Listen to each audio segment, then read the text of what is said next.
Ni kutokea katika soko la simu 2000 mawasiliano jijini Dar es Salaam, ambapo Waziri Mkuu wa Jamhuri ya Muungano wa Tanzania Dr. Lameck Mwigulu Nchemba amefika katika soko hili ambalo liliteketea kwa moto Aprili 4 ya mwaka huu 2026, moto ambao uliteketeza zaidi ya vibanda 500 vya wafanyabiashara wadogo wadogo katika viunga hivi. Amefika hii leo kuzungumza na wafanyabiashara hao pengine juu ya kile kilichotokea, sambamba na mikakati ya serikali ya hatma ya wafanyabiashara hawa ambao vilio, majonzi na simanzi vimetawala kwao. Mimi naitwa Mika Ndaba na hivi ndivyo Waziri Mkuu alivyofika kisha kukagua maeneo mbalimbali yaliyoathirika na moto huo, sambamba na kuanza kuzungumza na wafanyabiashara hao. Tuungane kwa ripoti zaidi. Ni Waziri Mkuu wa Jamhuri ya Muungano wa Tanzania Dr. Mwigulu Nchemba ambaye amefika katika eneo la Ubungo jijini Dar es Salaam. Tuko na Mheshimiwa Mkuu wa Wilaya, lakini tuko na uongozi wa Chama cha Mapinduzi wa wilaya ya Ubungo, kamati ya usalama ya mkoa na kamati ya usalama ya wilaya.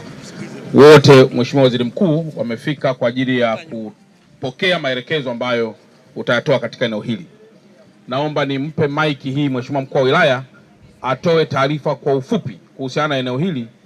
Then baada hapo Mheshimiwa Waziri Mkuu, tulikuwa tumepanga kwamba kwa kuwa eneo hilo liko hapa mbele na kule nyuma pia kuna wafanyabiashara, kadiri itakavyokupendeza Mheshimiwa Waziri Mkuu, tunaweza pengine tukatembea kwa njia hii, wakati huo pia ukiwasalimia wananchi wa kule na wale ambao wanakusubiri kwa upande wa pili. Mheshimiwa Waziri Mkuu, hapa tulipo ni eneo ambalo lina mamlaka 3 za usimamizi. Mamlaka ya kwanza ni halmashauri, wakiwa ni wamiliki wa sehemu ya eneo hili.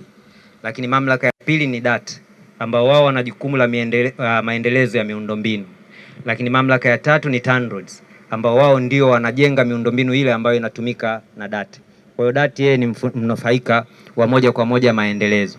Mheshimiwa Waziri Mkuu, hili eneo ambalo unaliona mbele yako hapa ni eneo ambalo limeathirika na moto kama ambavyo taarifa yetu itakavyoonyesha, lakini kwa umiliki wake na usimamizi wake linarudi upande wa halmashauri, ambapo DART wao wataanzia hapa kwenda huku kwa ajili ya maendelezo, na eneo hili linaenda mpaka kule mwisho.